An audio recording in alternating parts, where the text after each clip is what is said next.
کے بارے میں اگر یہ ہو کہ بھئی یا اللہ میاں مجھے محسن فرض کرو کہ بیمار ہے تو شفا مل جائے، تو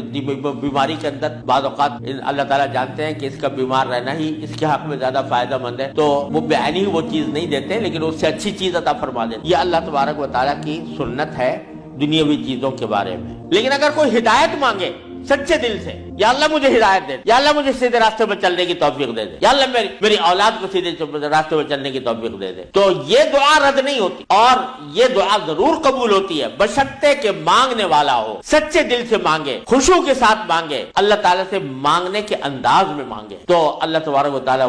وہ دعا رد نہیں فرماتا۔ بلکہ میرے شیخ حضرت عارفی رحمۃ اللہ علیہ فرمایا کرتے تھے کہ اپنے اللہ میاں سے جب کوئی مانگو تو مچل کر مانگا کرو، یعنی اپنے اللہ میاں سے باتیں کیا کرو، کہہ دیا کرو یا اللہ یا تو مجھے ہدایت دے دیجئے ورنہ آخرت میں مجھ سے مواخذہ نہ فرمائیے گا، یا تو مجھے ہدایت دے دیجئے، گناہوں سے بچا لیجئے، اپنی نافرمانیوں سے بچا لیجئے، یا پھر آخرت میں میری گرفت نہ فرمائیے گا۔ تو بندہ جب اس طرح مانگتا ہے تو اللہ تبارک و تعالیٰ ضرور عطا فرماتا، ہدایت ملتی ہے، اور ساتھ ساتھ یہ کہ وہاں پر آپ کے لیے ایک عذر ہو جاتا ہے کہ یا اللہ میں نے تو آپ سے مانگا تھا اور کہا تھا کہ مجھے ہدایت دے دیجئے۔ تو آدمی اپنی سی کوشش کرے اور باقی کام کے لیے دعا کرے، صرف دعا بھی کافی نہیں ہوتی، اپنی سی کوشش بھی ضروری ہے۔ جیسے میں نے وہ یہ مثال دی تھی تو میں نے ساتھ میں اس کو کتاب بھی دی تھی، ایسا نہیں کہ صرف دعا ہی پر اکتفا کرے بلکہ تھوڑا سا طلب اس کے اندر پیدا ہو، کہ طلب بھی ہو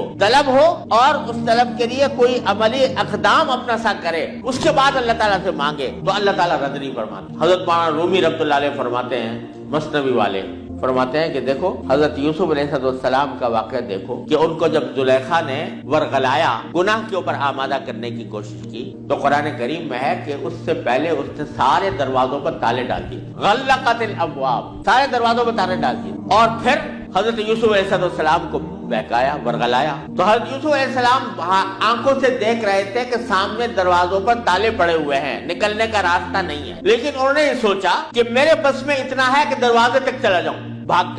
گئے، دروازے تک پہنچ گئے، اور وہاں جا کے مانگا اللہ تعالیٰ سے کہ یا اللہ یہاں تک پہنچنا تو میرا کام تھا، آگے دروازے سے باہر نکالنا اور اس گناہ سے مجھے بچانا آپ کا کام ہے۔ تو نتیجہ یہ ہوا کہ دروازے کے تالے ٹوٹ گئے اور داخل۔ تو مولانا رومی فرماتے ہیں کہ گرچہ رکھنا نیست عالم را پدید، خیرہ یوسف وار می باید دوید، اگرچہ تمہیں اس دنیا کے اندر تمہیں کوئی راستہ نظر نہیں آ رہا گناہوں سے بچنے کا، اللہ تبارک و تعالیٰ کی نافرمانی سے بچنے کا ماحول ایسا ہے، اس سے نکلنے کا راستہ نظر نہیں آیا، لیکن خیرہ یوسف وار می باید دوید، جس طرح یوسف علیہ السلام دروازے اپنے حد تک جتنا کر سکتے تھے اس کے لیے دروازے تک دوڑ گئے، اس طرح تم بھی دوڑ جاؤ اور پھر اللہ تبارک و تعالیٰ سے مانگو، تو اللہ تبارک و تعالیٰ انشاءاللہ رد نہیں فرمائے گا۔